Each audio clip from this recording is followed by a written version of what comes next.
Hello दोस्तों, स्वागत है आपका हमारे यूट्यूब चैनल स्टडी डायलॉग्स में। ये हमारी एनसीईआरटी की सीरीज़ है। यहाँ पर हम लोग एनसीईआरटी को बहुत ही आसान भाषा में और अपनी आम लाइफ से जोड़ते हुए पढ़ेंगे। यहाँ पर हम लोग एनसीईआरटी के निचोड़ को डिटेल में पढ़ाते हैं, ठीक है। और यहाँ पर हम लोग एनसीईआरटी में आपको क्लास नोट्स प्रोवाइड करवाते हैं, ठीक है। इस चैप्टर में chapter wise class note provide करवाते हैं और जो चैप्टर में जितने भी इंपॉर्टेंट पॉइंट्स हैं उनको हम लोग इन क्लास नोट्स में प्रोवाइड करवाते हैं। और आपको अब नोट्स बनाने की ज़रूरत नहीं है, क्योंकि हमने आपके लिए चैप्टर वाइज नोट्स बना दिए हैं, तो आपके लिए बहुत ज़्यादा आसान हो गया है। अब देखो, क्लास नोट्स जो होते हैं वो इम्पॉर्टेंस क्यों रखते हैं, क्योंकि क्लास नोट्स में क्या होता है कि आपको पॉइंट वाइज सारे के सारे इम्पॉर्टेंट जो भी आपके इम्पॉर्टेंट पॉइंट्स होते हैं वो आपको मिल जाते हैं। साथ में आपके जो रिवीजन होती है बहुत ज़्यादा शॉर्ट हो जाती है, ठीक है। और आपको कहीं भटकना नहीं पड़ता। अगर आप किताब में लाइन वाइज पढ़ोगे तो आपका कहीं ना कहीं जब रिवीजन करते हो ना, तो ये सारी की सारी लाइनें कहीं ना कहीं आपकी मिस होने का खतरा रहता है। तो क्लास नोट्स हमारे लिए बहुत ज़्यादा इंपॉर्टेंस रखते हैं और क्लास नोट्स से हमारी पढ़ाई जो है बहुत ईजी हो जाती है और रिवीजन में हमारी हेल्प करती है। तो यहाँ पर हम लोग ये जो हमारे नोट्स हैं ये हिंदी और इंग्लिश मीडियम दोनों ही बच्चों के लिए हमने बनाए हैं। किसी बच्चे को कोई प्रॉब्लम नहीं है, सारे के सारे बच्चे यहाँ पे इन नोट्सों का फ़ायदा उठा सकते हैं, ठीक है। और ये जो है हमारी क्लास 7 चल रही है, ठीक है। क्लास 7 है, भूगोल की हम लोग क्लासेस ले रहे हैं, ज्योग्राफी क्लासेस ले रहे हैं। और क्लास 6 हमारी पूरी हो चुकी है। यहाँ पर हम लोग एनसीईआरटी की 2 सीरीज़ चलाते हैं, एक आपकी डिटेल में चलाते हैं, एक आपकी एमसीक्यू की चलाते हैं। तो हम लोग पहले क्या करते हैं, आपको चैप्टर डिटेल में पढ़ाते हैं, फिर उसके बाद एमसीक्यू करवाते हैं। तो क्लास 7 का डिटेल प्लस एमसीक्यू दोनों ही कवर हो चुका है, आप जाके प्लेलिस्ट में देख सकते हैं। और इस चैप्टर का ये जो चैप्टर है आप पहले डिटेल में पढ़ेंगे, उसके बाद इसके एमसीक्यू भी आपके लिए आ जाएंगे, ठीक है। तो आप एनसीईआरटी को पढ़िए, चाहे आप स्कूल में पढ़ रहे हैं, चाहे आप किसी भी कंपटीशन की तैयारी कर रहे हैं, उन सब के लिए इंपॉर्टेंट हमारी एनसीईआरटी हो ही जाती है। चलिए जो स्टार्ट करते हैं। तो ये वीडियो बहुत ज़्यादा इंपॉर्टेंट है, आपको बहुत अच्छी इन्फॉर्मेशन आपको मिलेगी, एग्जाम ओरिएंटेड आपको सारी इन्फॉर्मेशन मिलेगी। तो इस वीडियो को एंड तक ज़रूर देखना, बीच में इसके बिल्कुल भी ना करें और चैनल को सब्सक्राइब ज़रूर करें। चलिए स्टार्ट करते हैं। ये है हमारा क्लास 7 चल रहा है, ठीक है। क्लास 7 का चैप्टर है हमारा ज्योग्राफी का कि natural vegetation and wild life, मतलब कि प्राकृतिक वनस्पति एवं वन्यजीव। यहाँ पर हम लोग क्या पढ़ेंगे कि जो हमारा पूरी पृथ्वी है उस पर कौन कौन सी नेचुरल वेजिटेशन मिलती हैं, साथ में कौन कौन से वन्यजीव मिलते हैं, ठीक है। देखिए, आपको पता है ये हमारी पृथ्वी है, तो हमारी पृथ्वी पर हम लोगों ने पृथ्वी को बांट रखा है, 3 जोन्स में बांट रखा है, ठीक है। कौन कौन सा जोन है, एक है आपका यहाँ से आपका बनता है एक टोरिड जोन बनता है, ठीक है। उसके बाद आपका एक टेम्परेट जोन बनता है और फिर आपका बनता है यहाँ पर फ्रिजिड जोन, जो कि आपके ध्रुव मतलब कि पोल के पास होता है, ठीक है। अगर हम हिंदी में बोलें तो यहाँ पर जो जोन बन रहा है वो आपका है उष्ण कटिबंध, ठीक है। उष्ण कटिबंध आपका जोन बन रहा है ये वाला, ठीक है, जो कि इक्वेटर के आसपास रहता है। और उसके ऊपर आपका बनता है, तो ये आपका बनता है समशीतोष्ण कटिबंध, ये वाला रहता है। और उसके ऊपर सबसे जो कि ध्रुवों के पास रहता है, मतलब कि पोल के पास रहता है, तो वो आपका होता है शीत कटिबंध, ठीक है। तो बस इसी के ऊपर बेस पूरा का पूरा हमारा चैप्टर है, ठीक है, कि कैसे कैसे देखो। अब ये जो जोन आपके बने हैं ये कैसे बने होते हैं, जैसे हमारा सूरज होता है जहाँ पर डायरेक्टली रेज देता है, अपनी किरणें देता है, तो उस जोन को हम बोलेंगे उष्ण कटिबंध जोन हो गया, मतलब कि टोरिड जोन हो गया। जहाँ तिरछी दे रहा है मतलब कि टेम्परेट जोन हो गया, और तिरछी दे दी तो मतलब कि उसका ये हो गया शीत कटिबंध। तो इसकी वजह से ही सारा का सारा चैप्टर बस इसी के ऊपर बेस है कि जिस जलवायु के ऊपर बेस है, जैसे जैसे जलवायु होगा, जैसा जैसा क्लाइमेट होगा, वैसे ही हम लोगों को प्राकृतिक वनस्पति और वन्यजीव वहाँ पर मिलेंगे। तो हम लोग यही जानेंगे कि टोरिड जोन में किस टाइप की वनस्पति मिलती है, टेम्परेट जोन में किस टाइप की मिलती है, और आपके शीत मतलब कि फ्रिजिड जोन में किस टाइप की वनस्पति और वन्यजीव मिलते हैं। तो पूरा का पूरा चैप्टर यहीं पर है, मैंने आपको बता दिया है कि ये हमारा पूरा चैप्टर इसी चीज़ पर चलने वाला है, बहुत ज़्यादा इंपॉर्टेंट है, इससे एग्जाम में क्वेश्चन बहुत ज़्यादा बनते हैं। तो पहला हम पढ़ेंगे कि tropical evergreen forest. Tropical evergreen forest मतलब उष्ण कटिबंधीय सदाबहार वन, यहाँ पर बोल रहे हैं। ये हमारा पहला हम लोग वन पढ़ेंगे, फॉरेस्ट के बारे में पढ़ेंगे।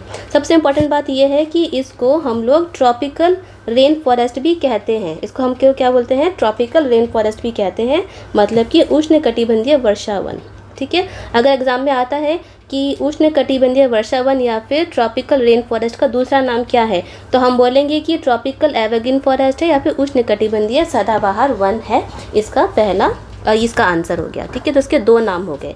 अब देखो यहाँ पर क्या लिखा है, ट्रॉपिकल एवरग्रीन फॉरेस्ट मतलब कि उष्णकटिबंधीय सदाबहार वन।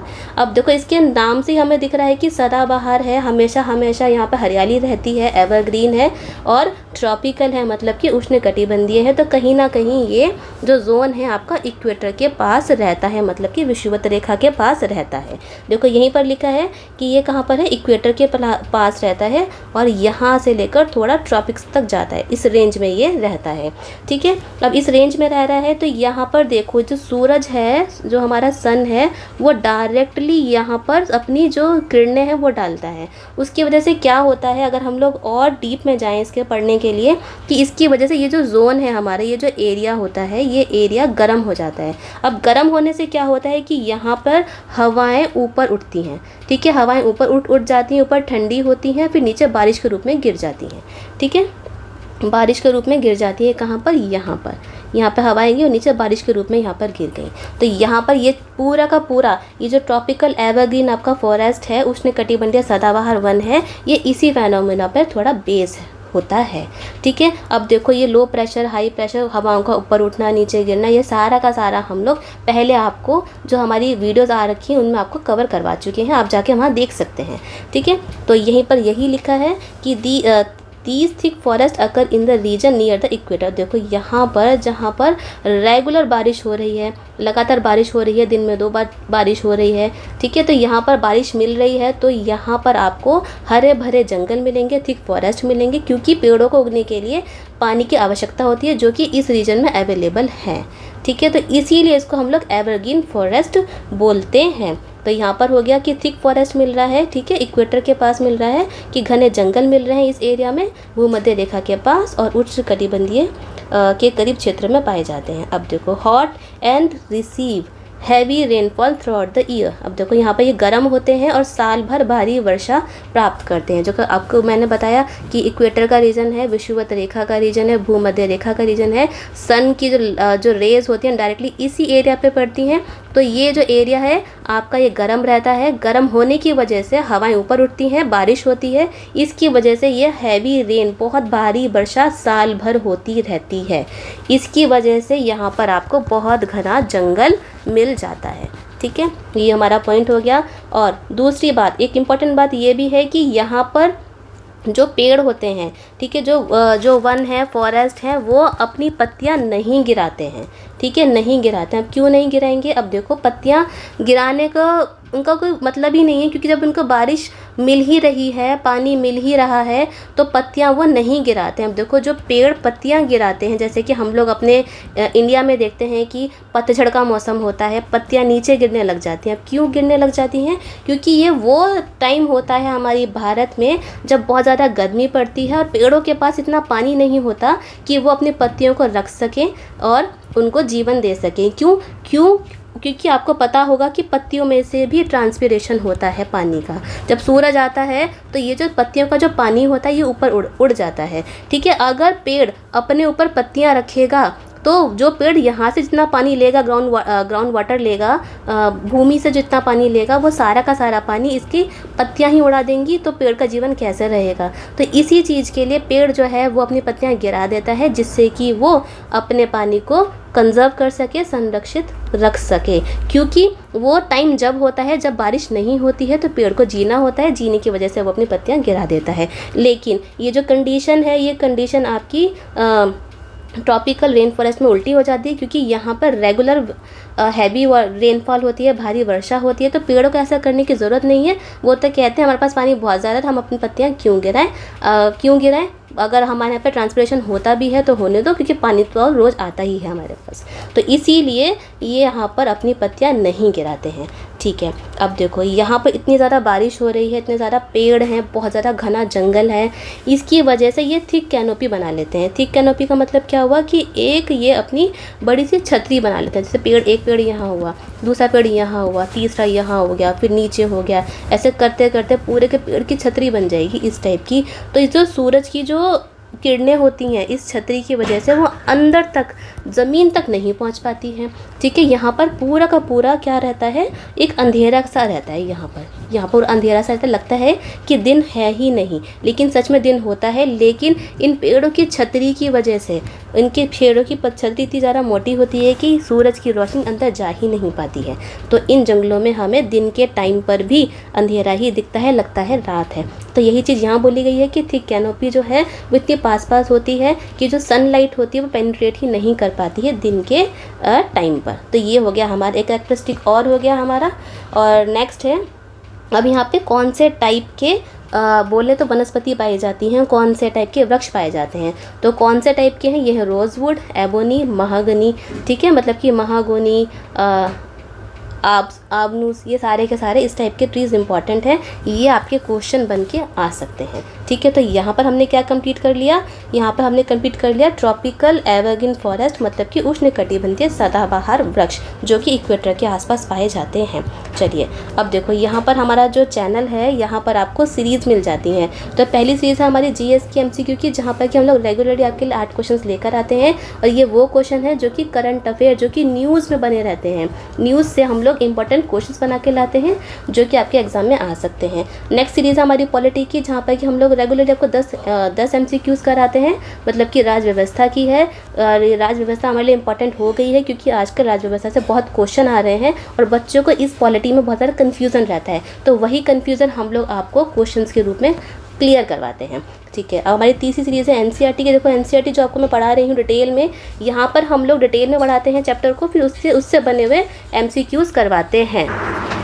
ठीक है, तो यहाँ पर हम लोग एनसीईआरटी के एमसीक्यू करवाते हैं, पहले चैप्टर पढ़ाते हैं उसके बाद एमसीक्यू करवाते हैं। अब देखो ये जो एनसीईआरटी की सीरीज़ है ये बिल्कुल फ्री है आपके लिए। आप किसी भी कोचिंग में जाएंगे ना, आपको वहाँ से पैसा देना पड़ेगा, लेकिन हमारे चैनल पर आपको एनसीईआरटी तो मिल ही रही है, साथ में उसके एमसीक्यू भी मिल रहे हैं जो कि पैसों में मिलते हैं। आपको यकीन नहीं होता तो आप जाके खुद देख लो, लेकिन हमारे चैनल पर आपको फ्री है, फ्री ऑफ कॉस्ट है। चलिए अब है हमारी चौथी सीरीज़, जहाँ पर कि आपको ट्रिक्स मिल जाते हैं। यहाँ पर हम लोग ट्रिक्स को 5 एमसीक्यू को ट्रिक्स से करवाते हैं और एक अनोखे तरीके से करवाते हैं, जैसे कि हम लोगों ने पढ़ा है वैसे ही आपको पढ़ाते हैं। चलिए अब है हमारा 5वां सीरीज़, मतलब कि करंट अफेयर्स की मंथली, मतलब कि जो आपके जो महीने भर जो भी इम्पॉर्टेंट करंट अफेयर्स रहे हैं जो कि एग्ज़ाम में आने की संभावना होती है, उनको हम लोग 1 लाइनर में कंप्लीट करवा देते हैं आपके लिए। तो पूरा एक कंपाइलेशन कर देते हैं, मैगजीन के रूप में आपको दे देते हैं। मार्च की हमारी आ चुकी है, आपको देखना चाहे तो देख सकते हैं। छठी सीरीज़ हमारी मेंस के टॉपिक्स की, कि यहाँ पर हम लोग जो बच्चे मेंस की तैयारी कर रहे हैं उनके लिए जो भी इंपॉर्टेंट टॉपिक्स रहते हैं वो हम लोग यहाँ पे कवर करवाते हैं। और एक चीज़ हम लोगों ने और चला रखी है कि शॉर्ट वीडियोस उन वो वीडियोस हैं जहाँ पर कि हम लोग एक पर्टिकुलर टॉपिक को एक पूरा कंसेप्ट क्लियर करवाते हैं आपके लिए, जो कि एग्ज़ाम के लिए इंपॉर्टेंट भी है, साथ में आपको वो क्लियर भी होना चाहिए, जिससे कि आपको उस कंसेप्ट से, उस टॉपिक से जो भी क्वेश्चन आता है तो आप उसको सही कर आएँ। और हम अपने चैनल पर, कम्युनिटी पर रेगुलर आपके लिए क्वेश्चन डालते रहते हैं, जिससे कि आपको प्रैक्टिस हो सके। और इम्पॉर्टेंट बात यह है, ये आपको हिंदी और इंग्लिश में दोनों ही बच्चों के लिए इम्पॉर्टेंट है। तो आप जाइए हमारे चैनल पे, जाइए, देखिए, फ़ायदा उठाइए और चैनल को सब्सक्राइब ज़रूर करिए। चलिए अब चलते हैं अपने टॉपिक पर वापस। अब हम पढ़ेंगे ट्रॉपिकल डेसिडुअस फॉरेस्ट। ठीक है, हम लोगों ने ट्रॉपिकल एवरग्रीन फॉरेस्ट तो पढ़ ही लिया, अब हम पढ़ेंगे दूसरा ट्रॉपिकल डेसिडुअस फॉरेस्ट, मतलब कि उष्णकटिबंधीय पर्णपाती वन। अब देखो यहीं से पता पड़ रहा है कि ट्रॉपिकल है, कि ये वही एरिया की हम लोग बात कर रहे हैं जहाँ पर कि सूरज की किरणें बहुत ज़्यादा पड़ती हैं। तो ट्रॉपिकल हो गया उष्णकटिबंधीय पर्णपाती वन है, लेकिन ये एवरग्रीन नहीं है बल्कि पर्णपाती है, डेसिडुअस है। ठीक है, अब ये जो है ट्रॉपिकल डेसिडुअस फॉरेस्ट, इसको हम लोग मानसून फॉरेस्ट के नाम से भी जानते हैं। ठीक है, मानसून फॉरेस्ट के नाम से जानते हैं। अब ये पाए कहाँ जाते हैं, अब देखो ज़्यादातर हिस्सा जो है हमारे इंडिया का, भारत के एक बड़े हिस्से में पाए जाते हैं, ऑस्ट्रेलिया में पाए जाते हैं और सेंट्रल अमेरिका में ये पाए जाते हैं। ये इंपॉर्टेंट है, मोटा मोटा दे दिया है यहाँ पर कि यहाँ पर ऑस्ट्रेलिया हो गया, सेंट्रल अमेरिका हो गया और हमारे भारत में पाए जाते हैं मानसून फॉरेस्ट। अब देखो यहाँ पे लिखा है कि मानसून फॉरेस्ट है, इसका मतलब क्या है कि इस एरिया में हम बोले तो रेगुलर पूरे वर्ष बारिश नहीं होती है, ये एक पर्टिकुलर रीजन में और एक पर्टिकुलर टाइम पीरियड में होती है, जो कि मानसून, जैसे कि अगर हम बोलें तो हमारी इंडिया में, भारत में साउथ वेस्ट मानसून आता है, दक्षिण पश्चिम मानसून आता है, तो वहीं पर हमें ज़्यादातर बारिश देखने को मिलती है।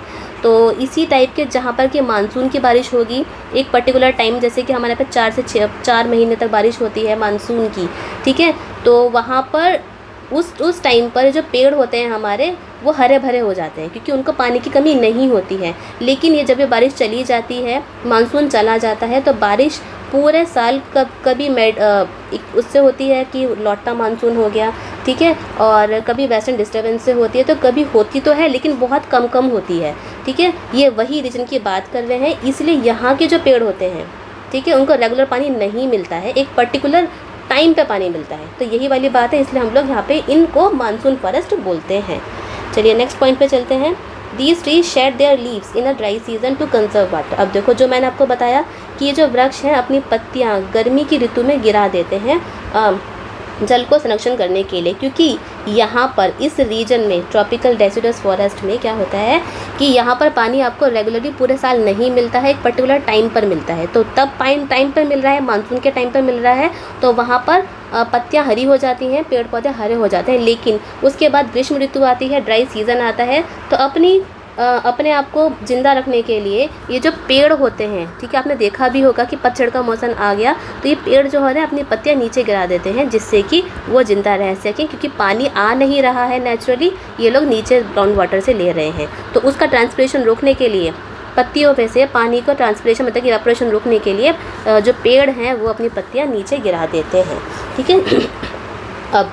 अब क्या है कि ये जो ऐसे जो फॉरेस्ट होते हैं, डेसिडस या पर्णपाती जो वन है, उनमें किस टाइप के वृक्ष मिलते हैं, कौन कौन से वृक्ष मिलते हैं, जैसे कि साल का हो गया, टीक हो गया, नीम हो गया, शीशम हो गया। देखो आप हमने देखा भी होगा, नीम का पेड़ तो सबने देखा होगा, ठीक है। नीम का पेड़ से हम लोग दातून भी करते हैं, ठीक है। वो हमारे बहुत सारे जो इन्फेक्शंस होते हैं उनमें भी काम आता है, उनको प्रिवेंट करने के लिए काम आता है। तो देखो नीम हमने देखा है, तो हम लोग कौन से पेड़ को देखते हैं, हम लोग जिस रीजन में रह रहे हैं तो हम लोग देखते हैं ट्रॉपिकल डेसिडुअस फॉरेस्ट, मतलब डेसिडुअस वाले ऐसे पेड़ जो कि अपने जो पत्तियां होती हैं वो गर्मी के टाइम पर गिरा देते हैं।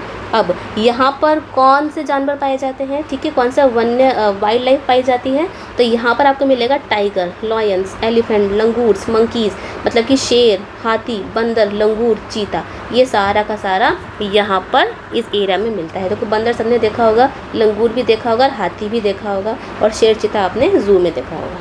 चलिए अब नेक्स्ट पे चलते हैं। अब है हमारा टेम्परेट एवरग्रीन फॉरेस्ट। अब यहाँ पर कौन सा आ गया, टेम्परेट, मतलब कि शीतोष्ण सदाबहार। हम लोगों ने अभी तक ट्रॉपिक का पढ़ा था, ठीक है। अब हम थोड़ा ऊपर चलते हैं यहाँ पर, ठीक है। यहाँ पर हमारा ये वाला एरिया कवर हो गया है, वो फॉरेस्ट के हिसाब से हम लोग इस एरिया पे आ गए जहाँ पर कि सूरज की जो किरणें हैं वो तिरछी पड़ रही हैं, डायरेक्ट नहीं पड़ रही हैं, ठीक है। और यहाँ से गर्मी थोड़ी इस एरिया में कम है। चलिए अब इसमें पॉइंट देख लेते हैं कि ये जो हमारे टेम्परेट एवरग्रीन फॉरेस्ट हैं, शीतोष्ण सदाबहार जो वन है, वो कहाँ पर मिलते हैं, वो आपको मिलते हैं मिड लैटिट्यूडनल कोस्टल रीजन, कि मध्य अक्षांश के तटीय प्रदेशों में स्थित हैं, ठीक है। मिड लैटिट्यूडनल कोस्टल रीजन में मिलते हैं। और अगर हम लोग सिंपल मोटे मोटे तौर पर बोलें तो ये जो हमारे जो महाद्वीप हैं, ठीक है, उनके ईस्टर्न मार्जिन पर मिलते हैं, ठीक है, ईस्टर्न मार्जिन पर मिलते हैं। कहाँ मिलेंगे, अगर बोले हिंदी में तो महाद्वीपों के पूर्वी किनारों पर पाए जाते हैं, जैसे कि south east USA, south China, south east Brazil, दक्षिण पूर्व अमेरिका, दक्षिण चीन और दक्षिण पूर्व ब्राज़ील, यहाँ पर ये पाए जाते हैं। अगर हम छोटा सा मैप इसको बना के देखें हम लोग तो हाँ, अब देखो ये जो है हमारा ये पूरे विश्व का एक मानचित्र, मतलब कि वर्ल्ड का मैप है। अगर हम यहाँ पे देखिए साउथ ईस्ट यूएसए, तो साउथ ईस्ट यूएसए तो कहीं ना कहीं यहाँ पर होगा, ठीक है। साउथ चाइना है तो यहाँ पर होगा, और साउथ ईस्ट ब्राज़ील है तो यहाँ पर कहीं ना कहीं ये होगा। तो यहाँ पर ये बोला गया है कि यहाँ पर इन एरियाज़ में आपको टेम्परेट एवरग्रीन फॉरेस्ट, मतलब कि शीतोष्ण सदाबहार मिलेंगे। अब आप बोलोगे कि आपने तो ये बोला था कि इक्वेटर के पास ही आपको सदाबहार के एवरग्रीन फॉरेस्ट मिलते हैं, क्योंकि यहाँ पे सूरज की किरणें जो हैं वो डायरेक्टली पड़ रही होती हैं, तो यहाँ पे हवाएं ऊपर उठती हैं, कंडेंसेशन होकर बारिश नीचे हो जाती है। लेकिन यहाँ पर तो तिरछी पड़ रही हैं, तो यहाँ पे सदाबहार के पेड़ कैसे आ गए? बिल्कुल सही बात है, आपने बिल्कुल सही सोचा है। यहाँ पर इसलिए आ गए क्योंकि यहाँ पर आपको वार्म एयर मास और कोल्ड एयर मास जो होती है वो आके मिलती है। तो उससे क्या होता है कि फ्रंटोजेनेसिस होता है। अब ठीक है, फ्रंटोजेनेसिस होने से क्या होता है कि यहाँ पे साइक्लोन्स आते रहते हैं, ठीक है। यहाँ पर रेगुलरली साइक्लोन्स आते हैं। अब इन साइक्लोन से क्या होता है, जब साइक्लोन आते हैं, और साइक्लोन मतलब कि तो यहाँ पर आपके चक्रवात आते हैं, ठीक है, साइक्लोन आता है। इन्हीं साइक्लोन आने से यहाँ पर रेगुलरली बारिश होती रहती है, इसीलिए इस रीजन में आपको सदाबहार वन मिलते हैं, ठीक है। तो आपको मैंने रीज़न बता दिया कि यहाँ पर फ्रंटोजेनेसिस होने की वजह से साइक्लोन आते हैं, चक्रवात आते हैं, उसकी वजह से यहाँ पर एवरग्रीन फॉरेस्ट मिलते हैं, ठीक है। अब यहाँ पे देख लेते हैं कि किस टाइप के यहाँ पे आपको वृक्ष मिलते हैं, ट्रीज़ मिलते हैं। तो आपको मिलते हैं यहाँ पे हार्ड प्लस सॉफ्ट वुड आपको मिल जाते हैं, मतलब कि मुलायम और दृढ़ वाले आपको दोनों प्रकार के आपको पेड़ मिल जाते हैं, जैसे कि पाइन हो गया, ठीक है, ओक हो गया और यूकेलिप्टस हो गया, मतलब कि चीड़ हो गया, यूकेलिप्टस हो गया। ये आपको इस टाइप के पेड़ आपको यहाँ पर कॉमनली मिल जाते हैं। नेक्स्ट पॉइंट पे चलते हैं। नेक्स्ट है आपका टेम्परेट डेसिडुअस फॉरेस्ट। अब देखो, जैसे कि हमने ट्रॉपिकल डेसिडुअस फॉरेस्ट पढ़ा था वैसे ही आपका ये टेम्परेट डेसिडुअस फॉरेस्ट है, मतलब कि शीतोष्ण पर्णपाती वन है। अब जब हमने यहाँ पर देखा कि आपका टेम्परेट रीजन में एवरग्रीन फॉरेस्ट है, तो कहीं ना कहीं आपका डेसिडुअस फॉरेस्ट भी होगा ही, उससे थोड़ा परे जाकर होगा, दूर जाकर होगा। तो ये वही चीज़ है कि at the further height latitude of the temperate evergreen forest, मतलब कि जो उष्ण कटिबंध के ऊपर उच्च अक्षांशों पर पाया जाता है। अगर आपका टेम्परेट एवरग्रीन फॉरेस्ट यहाँ पर मिल रहा है तो उसकी थोड़ी ऊंचाई पर आपको टेम्परेट डेसिडुअस, मतलब कि शीतोष्ण पर्णपाती वन मिलेगा। अब ये कहाँ मिलता है? ये मिलता है आपको north east part of USA, China. और अगर हम इसको ड्रॉ करते हैं यहाँ पे, हाँ, तो ये आपका एक रफ डायग्राम में पूरे विश्व का वर्ल्ड का है। तो यहाँ पर बोला है कि north east part of USA, कि जो अमेरिका है उसके नॉर्थ ईस्ट पार्ट में आपको ये मिलेगा, चाइना में मिलेगा, ठीक है, चाइना में मिलेगा, यहाँ पर मिलेगा, न्यूजीलैंड में आपको मिलेगा, चिली में मिलेगा, ठीक है, यहाँ पर ये मिलते हैं। तो थोड़ा ऊपर की साइड मिलते हैं, ठीक है, ये चीज़ हो गई। And the coastal region of western Europe. अब जो वेस्टर्न यूरोप है, जो कि वेस्टर्न मतलब कि पश्चिमी यूरोप है, उसके तटीय क्षेत्र पे मिलता है। ये हमने देख लिया कहाँ कहाँ मिलता है। अब यहाँ पे क्या है कि shade there leaves in a dry season. देखो सेम बात है, जब भी आपके पास डेसिडुअस या फिर पर्णपाती वन आएगा, वो हमेशा वो जब पेड़ होंगे वो अपनी पत्तियाँ ड्राई सीजन मतलब कि गर्म ग्रीष्म ऋतु में शुष्क मौसम में गिरा देंगे। अब क्यों गिरा देंगे आपको सब कुछ पता है, वो अपने पानी का संरक्षण करने के लिए गिरा देंगे। अब इम्पॉर्टेंट ट्रीज़ कौन कौन सी हैं? यहाँ पे है ओक है, बीच है और ऐश है। ये इंपॉर्टेंट पेड़ हो गए यहाँ पर। और कॉमन एनिमल्स में कौन कौन से वन्य जीव पाए जाते हैं, जैसे कि हिरन, लोमड़ी, वॉल्फ, वॉक्सिस, डियर्स, ये हो गए सारे के सारे हमारे इंपॉर्टेंट एनिमल। अब है मेडिटेरियन वेजिटेरियन। अब देखो यहाँ पर हम लोग क्या पढ़ रहे हैं कि मेडिटेरेनियन वेजिटेशन मतलब कि भूमध्य सागरीय वनस्पति। अब देखो यहाँ पर है मेडिटेरेनियन वेजिटेरियन। अब ये कहाँ मिलेगी? ये आपको मिलेगी वेस्ट और south west margin of the continent. अब देखो कंटिनेंट है कोई, हमने मान लिया, तो ये आपको मिली यहाँ पर वेस्ट में होगी और एक साउथ वेस्ट एरिया। इस एरिया में आपको मेडिटेरेनियन वनस्पति आपको मिलेगी, मतलब कि पश्चिम और दक्षिण पश्चिम मार्जिन पर मिलेगी।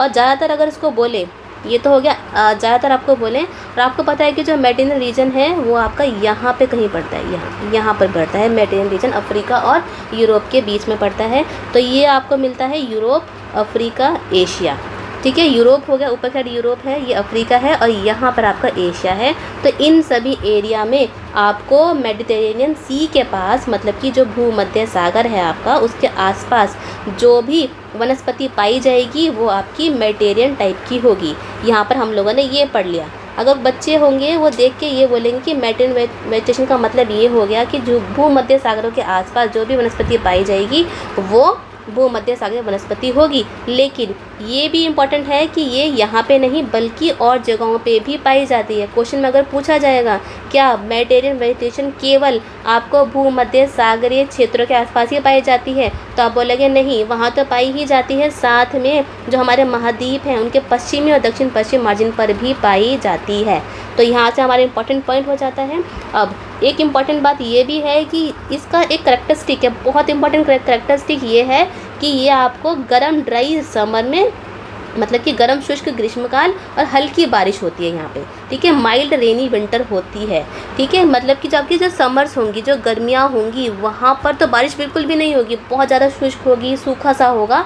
और जबकि जब सर्दियाँ आएंगी तो सर्दियों में आपके लिए हल्की हल्की बारिश होगी। तो ये इंपॉर्टेंट करेक्टरिस्टिक है, ठीक है। क्वेश्चन में ये पूछा जाता है आपसे कि ये पूछा जाता है, ये बोल देंगे कि हॉट ड्राई समर और माइल्ड रेनी विंटर कौन से रीजन की करेक्टरिस्टिक है, ठीक है। तो आप लगाओगे कि मेडिटेरियन की है। अब देखो हम लोग अपने में देखें, भारत में देखें तो हमारे यहाँ पर जो गर्मियाँ सूखी पड़ती हैं, साथ में बारिश भी होती है जब मानसून आता है, ठीक है। और सर्दियों में कभी कभी छोटी मोटी बारिश हो जाती है जो कि वेस्टर्न डिस्टर्बेंस से होती है आपकी। लेकिन यहाँ पर तो करेक्टरिस्टिक है, ये पूरा क्लाइमेट, जलवायु ही इनकी ऐसी है कि सर्दियों में बारिश होगी और इनकी गर्मियाँ जो होंगी वो शुष्क होंगी। तो बहुत ज़्यादा इंपॉर्टेंट है। अब इसी जलवायु के चलते हुए यहाँ पर खट्टे जो फल होते हैं, सिट्रस फ्रूट्स होते हैं, उनकी जो होती है खेती करी जाती है, ठीक है। अब जैसे कौन कौन से हो गए, ऑरेंज हो गए, ग्रेप्स, फिग्स, ऑलिव्स, जैतून हो गया, संतरा, अंजीर और अंगूर इनकी। अब यहाँ पर इतना ज़्यादा प्लीजेंट, बहुत अच्छा मौसम होता है इस एरिया में, मेडिटेरियन एरिया में इतना अच्छा मौसम होता है। उसकी वजह से लोग यहाँ पर आके रहते हैं और खेती करते हैं। इसकी वजह से क्या हुआ है कि इस एरिया में लोग आके बस गए हैं, खेती करने लगे हैं, सिट्रस फ्रूट उगाने लगे हैं। तो उसकी वजह से यहाँ पर आपको वन्य जीव बहुत ज़्यादा नहीं मिलते हैं, बल्कि कम मिलते हैं, क्योंकि जगह ही नहीं है, जंगल नहीं है, खेती होती रहती है, खट्टे फूले खेती हो रही है और लोग यहाँ पर अच्छे मौसम की वजह से यहाँ पर रहते हैं। इसकी वजह से यहाँ पर वन्य जीव बहुत ज़्यादा नहीं है।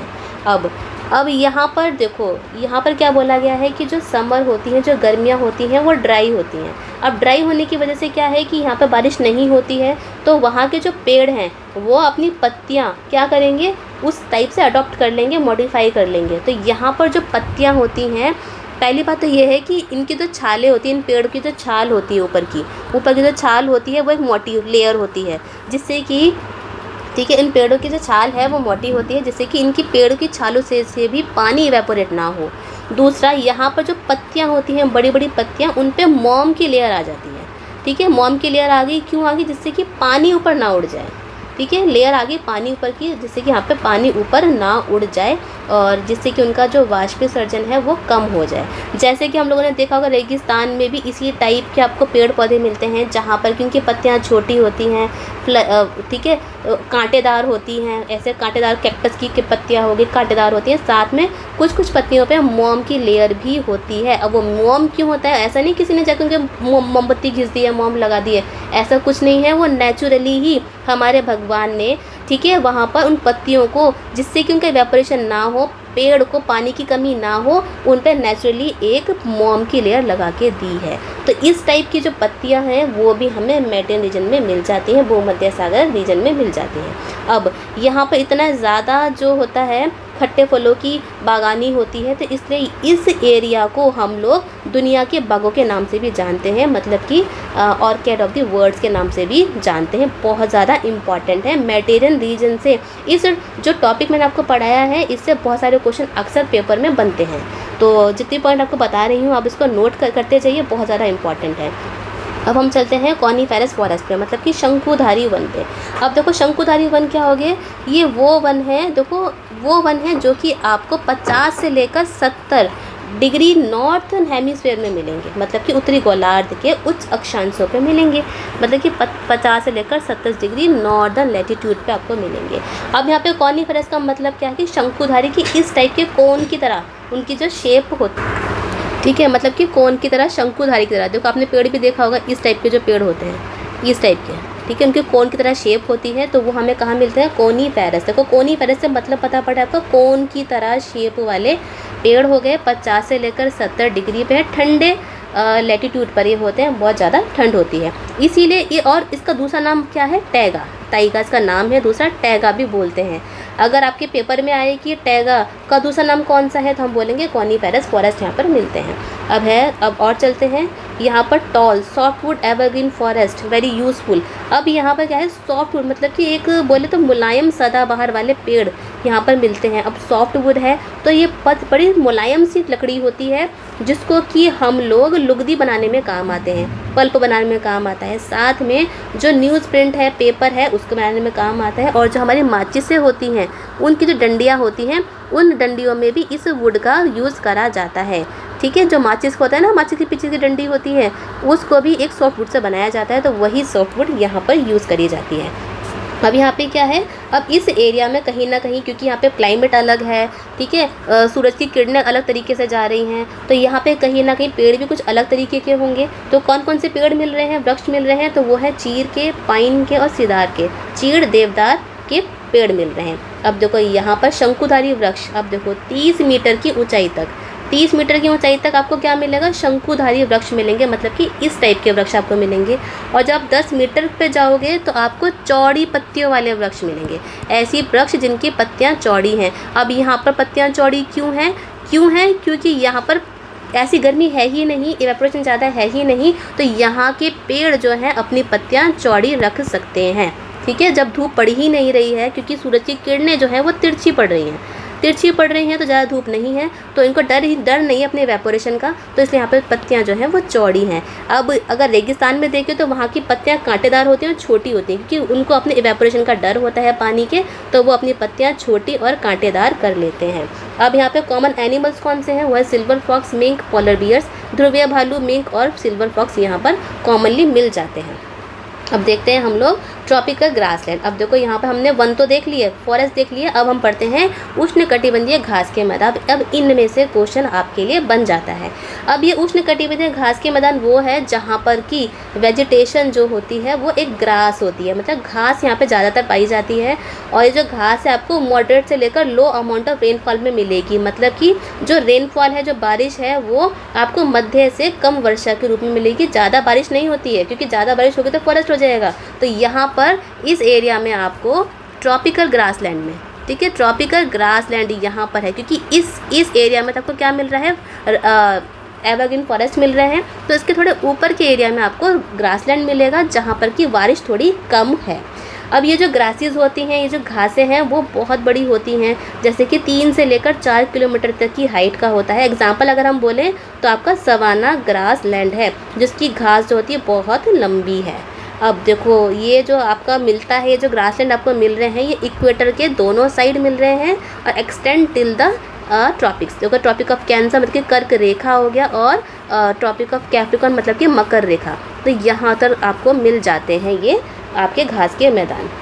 अब यहाँ पर कॉमन एनिमल्स कौन कौन से हैं, ये हैं आपके हाथी, ज़ेब्रा, जिराफ और हिरन। अब हमने ट्रॉपिकल ग्रासलैंड तो पढ़ लिए, अब हम पढ़ेंगे टेम्परेट ग्रासलैंड, शीतोष्ण घास के मैदान, क्योंकि हम लोगों ने यहाँ पर इस एरिया में टॉरिड जोन में ट्रॉपिकल ग्रासलैंड भी पढ़ा और ट्रॉपिकल फॉरेस्ट भी पड़ा। अब हम चलते हैं टेम्परेट पर, ठीक है, उसके ऊपर वाले एरिया में जहाँ पर कि सूरज की किरणें थोड़ी तिरछी पड़ रही हैं, तो यहाँ पर भी कहीं ना कहीं ग्रासलैंड होंगे। बिल्कुल सही बात है, होंगे, जब ट्रॉपिक्स में है तो टेम्परेट में भी होंगे। तो ये आपको मिलते हैं मिड लैटिट्यूड जोन में and interior part of the continent. अब देखो यहाँ पर इंपॉर्टेंट बात ये है कि ये इंटीरियर पार्ट में मिलते हैं, कि मध्य अक्षांश क्षेत्रों तथा महाद्वीपों के आंतरिक क्षेत्र में पाए जाते हैं। अब देखिए जैसे कि ये आपका महाद्वीप है, ठीक है, यहाँ पर आपका महाद्वीप है, कोई महाद्वीप है, ठीक है, यहाँ पर आपको ये जो टेम्परेट ग्रासलैंड्स हैं, शीतोष्ण घास के मैदान है, वो उसके अंदर के पार्ट में पाए जाएंगे, ठीक है, अंदर पाए जाएंगे, अंदर की साइड इसको पाए जाएंगे। ये आपके लिए इंपॉर्टेंट पॉइंट बन जाता है। चलिए अब है grasses here very short and nutritious. अब ट्रॉपिकल में क्या था कि घासें आपकी लंबी थी, 3 से लेकर 4 किलोमीटर तक थी, लेकिन टेम्परेट में तो आपकी 3 से लेकर 4 मीटर तक थी यहाँ पे घासें, ठीक है, ट्रॉपिक में मतलब कि उष्णकटिबंधीय घास के मैदानों में। लेकिन जो टेम्परेट जोन है आपकी, यहाँ पे घासें छोटी हैं, साथ में बहुत ज़्यादा पौष्टिक हैं। अब पौष्टिक किसके लिए, हमारे लिए नहीं है, ये पौष्टिक आपके जानवरों के लिए है, ठीक है, जानवरों के लिए पौष्टिक है यहाँ पे घास, जिससे कि वो खाएंगे और बहुत ज़्यादा दूध यहाँ पर उत्पाद होगा, उनका प्रोडक्शन होगा। अब इम्पॉर्टेंट वन्य जीव बोले तो यहाँ पर जंगली भैंसे, बाइसन, एंटीलोप्स, ये सारे के सारे इम्पॉर्टेंट यहाँ पर एनिमल पाए जाते हैं। अब देख लेते हैं इम्पॉर्टेंट ग्रासलैंड है जो कि एग्ज़ाम में पूछे जाते हैं हमारे, ठीक है, तो कौन कौन से हैं, वो हैं आपके ट्रॉपिकल ग्रासलैंड, जैसे कि सवाना हो गया। सवाना कहाँ मिलेगा, आपको मिलेगा ईस्ट अफ्रीका में मिलेगा, कंपोज आपको मिलेगा ब्राज़ील में और लानोज आपको मिलेगा वेनेजुएला में। चलो इसको मैप में देख लेते हैं, एक रफ सा मैप बनाते हैं हम इसको और इसको हाँ, तो ये आपके वर्ल्ड का मैप है, पूरे विश्व का मानचित्र है। यहाँ पर हम लोगों ने ट्रॉपिकल ग्रासलैंड को हम लोगों ने नीले पेन से दर्शाया है और जो टेम्परेट ग्रासलैंड है उसको हमने पर्पल पेन से दर्शाया है। तो यहाँ पर आपके जो सवाना है, सवाना बहुत ज़्यादा इम्पॉर्टेंट है हमारे लिए, एग्ज़ाम में बहुत बारी पूछ भी चुके हैं इसको। जो आपका सवाना है वो ईस्ट अफ्रीका में, ये देखो ये जो है आपका ये सवाना है, ठीक है, ये आपका सवाना है जो कि ईस्ट अफ्रीका मतलब कि पूर्वी अफ्रीका में पाया जाता है। और जो कंपोज है ये आपका कंपोज है, कंपोज को ब्राज़ील में पाया जाता है।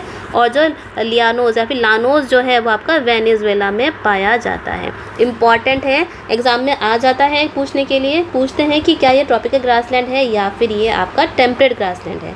अब जो पर्पल वाले हैं, जो पंपा है, नीचे देखो यहाँ पर ये जो ग्रासलैंड है ये आपका पंपा है, पंपा से जो कि अर्जेंटीना में मिल रहा है। कहाँ मिल रहा है? अर्जेंटीना में मिल रहा है। और ये जो ऊपर वाला है वो आपका पेरीज़ है, ठीक है, ये आपका पेरीज़ है जो कि आपको उत्तर अमेरिका मतलब कि नॉर्थ अमेरिका में मिल रहा है। नीचे वाला जो ग्रासलैंड है मतलब कि घास का जो मैदान है उसको हम वेल्ड बोलते हैं, जो कि आपको साउथ अफ्रीका में, दक्षिण अफ्रीका में मिलता है।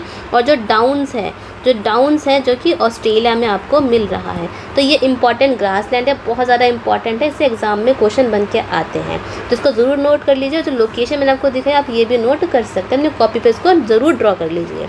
चलिए अब हम देखते हैं थॉर्नी बुशेस की कांटेदार झाड़ियाँ। हमने यहाँ पे वन पढ़ लिया, ग्रासलैंड पढ़ लिया, अब हम लोग कांटेदार झाड़ियाँ भी पढ़ेंगे क्योंकि डेजर्ट का एरिया भी होता है। तो यहाँ पर जो थॉर्नी बुशेस हैं वो कहाँ पाई जाती हैं? वो ड्राई डेजर्ट में कि गर्म और शुष्क रेगिस्तान में पाई जाती हैं। सिंपल सी बात है। अब यहाँ पर क्यों पाई जाएंगी? कि यहाँ पर बारिश ही नहीं होती है, तो पत्ते आएंगे कहाँ से? पत्ते होते ही नहीं है, बहुत ही कम पत्ते होते हैं यहाँ पे। तो इसकी वजह से कम बारिश होना और चिलचिलाती गर्मी के कारण यहाँ पर वनस्पति जो होती है बहुत ही ज़्यादा कम पाई जाती है, क्योंकि बारिश ही नहीं होगी, पौधों को पानी ही नहीं मिलेगा, तो फलेंगे फूलेंगे कैसे?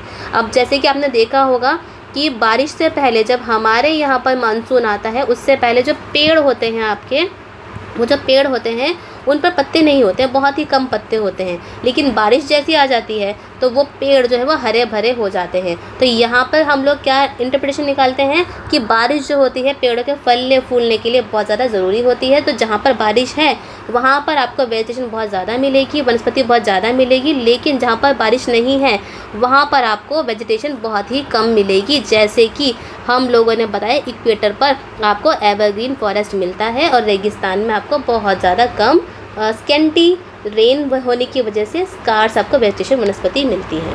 चलिए आगे चलते हैं। अब है टूंड्रा वेजिटेशन। अब देखो जो टूंड्रा वेजिटेशन है हम लोगों ने ट्रॉपिकल एरिया पढ़ लिया, ठीक है, ट्रॉपिकल रीजन पढ़ लिया, टेम्परेट रीजन पढ़ लिया, एक आपका आता है पोलर रीजन, ठीक है, मतलब कि जो ध्रुव होते हैं आपके, नॉर्थ पोल है आपका, जो साउथ पोल है, वहाँ पर भी कहीं ना कहीं कुछ वेजिटेशन होती है। बहुत ज़्यादा सर्दी होती है क्योंकि यहाँ पर जो सूरज की जो किरणें बहुत ही कम जाती हैं, बहुत ज़्यादा तिरछी जाती हैं, ठीक है। तो यहाँ पर ये जो आपकी टूंड्रा वेजिटेशन है, ठीक है, जो टूंड्रा वनस्पति है वो आपको पोलर रीजन में पाई जाती है, मतलब कि ध्रुव वाले एरिया में पाई जाती है, ध्रुवीय क्षेत्रों में ये पाई जाती है। तो इसी ठंडी की वजह से यहाँ पर बहुत ज़्यादा ठंड होती है, यहाँ पर जो नेचुरल वेजिटेशन है, बारिश बहुत कम होती है, तो यहाँ पर जो वनस्पति का जो विकास है बहुत ज़्यादा सीमित है, लिमिटेड है, कोई ज़्यादा वनस्पति यहाँ नहीं मिलती है, कुछ ही टाइप की वनस्पति मिलती है। अगर हम बोलें तो यहाँ आपको मिलेगी मोइसिस मिलेगी, लाइकन्स मिलेगा, स्मॉल शर्ब्स मिलेंगी, ठीक है, जो कि बहुत ही कम समय के लिए भी उगती हैं जब गर्मियाँ पड़ती हैं। अब जो गर्मियाँ जो पड़ती हैं वो आपकी शॉर्ट टाइम के लिए पड़ती हैं। जैसे कौन का आ गया? मॉइसिस हो गया, मतलब कि काई हो गया, लाइकेन हो गया, छोटी झाड़ियाँ टाइप की यहाँ पर मिलती हैं। अब ये जो वेजिटेशन है ये कहाँ पाई जाएगी? देखो ये वेजिटेशन आपको पाई जाएगी यूरोप में, क्योंकि यूरोप हो गया, एशिया हो गया, एशिया का ऊपर का पार्ट हो गया, नॉर्थ अमेरिका हो गया। तो यहाँ पर ये जो वेजिटेशन है, ये जो एरिया है टूंड्रा का, आपको मिल जाता है। फिर है आपका, अब यहाँ पर एनिमल्स कौन से पाए जाते हैं, किस तरीके के जानवर यहाँ आपको मिलेंगे, वन्यजीव किस तरीके के मिलेंगे। अब देखो यहाँ पर बहुत ज़्यादा ठंड होती है, बर्फ़ से ढका हुआ ही पूरा एरिया होता है, तो उसकी वजह से यहाँ पर जो एनिमल या वन्यजीव मिलेंगे उनकी जो त्वचा होगी वो मोटी होगी। साथ में क्यों होगी? क्योंकि उनके नीचे जो वसा की लेयर, जो फैट की लेयर होगी, उनकी त्वचा के नीचे फैट की लेयर होगी, साथ में और उनके ऊपर फर बहुत सारे होंगे, ठीक है, बहुत सारा फर होगा, ठीक है। अब ऐसा क्यों है? क्यों? क्योंकि सर्दी है, बहुत ज़्यादा सर्दी। कुछ सर्दी में तो हम लोग भी स्वेटर पहनते हैं, तो स्वेटर क्या होता है, वो एक तरीके का हमारा बचाव करता है। तो यहाँ पर वो जानवर स्वेटर तो नहीं पहन सकते हैं, तो वहाँ पर जो हमारे भगवान है, जो नेचर है, उन्हें मोटी त्वचा दे दी है, उसके नीचे एक वसा वाली त्वचा दे दी है। उससे ये इनका स्वेटर की तरह काम करता है, जिससे कि वो ठंड में ना मरे, अपने आप को अडॉप्ट कर ले। तो यहाँ पर हम लोगों ने क्या देखा कि ऐसे ऐसे एरिया उनके जलवायु के हिसाब से, जैसे क्लाइमेट चेंज होता जा रहा है, वैसे उनकी वेजिटेशन वनस्पति चेंज हो रही है, साथ में वहाँ पर रहने वाले वन्य जीव भी चेंज हो रहे हैं, वनस्पति चेंज हो रही है। इसकी वजह से उनके वन्य जीव, कभी मोटी त्वचा तो कभी पतली त्वचा, इस टाइप के वन्य जीव मिल जाते हैं। अब उसके एग्जाम्पल अगर हम बोलें तो है ऑक्सिन, आर्कटिक आउल और पोलर और स्नो फॉक्सेस यहाँ पर मिलते हैं। तो यहाँ पर हमारा चैप्टर ख़त्म होता है। तो ये चैप्टर जो था आपका पूरा का पूरा चैप्टर आपका इक्वेटर, मतलब कि टॉरिड जोन हो गया, टेम्परेट जोन हो गया और पोलर जोन के ऊपर ही डिपेंड था। यहाँ पर उनकी जलवायु किस तरीके से चेंज होती है, कैसा कैसा क्लाइमेट है। अब यहाँ पर हम लोगों ने ये सीखा है कि क्लाइमेट की वजह से अगर किसी रीजन का क्लाइमेट अलग है तो वहाँ पे वनस्पति अलग मिलेगी, और वहाँ पर वनस्पति के साथ आपको वाइल्ड लाइफ भी अलग मिलेगी। तो ये क्लाइमेट, ये जो चैप्टर था पूरा का पूरा इसी पर बेस था। अगर आपको इनमें से कोई सा भी डाउट है तो आप कमेंट सेक्शन में ज़रूर बता सकते हैं। वीडियो कैसी लगी ये भी बताइए, वीडियो को लाइक करिए, बच्चों के साथ शेयर करिए और चैनल को सब्सक्राइब ज़रूर करिए। चलो मिलते हैं नेक्स्ट वीडियो में। Happy learning.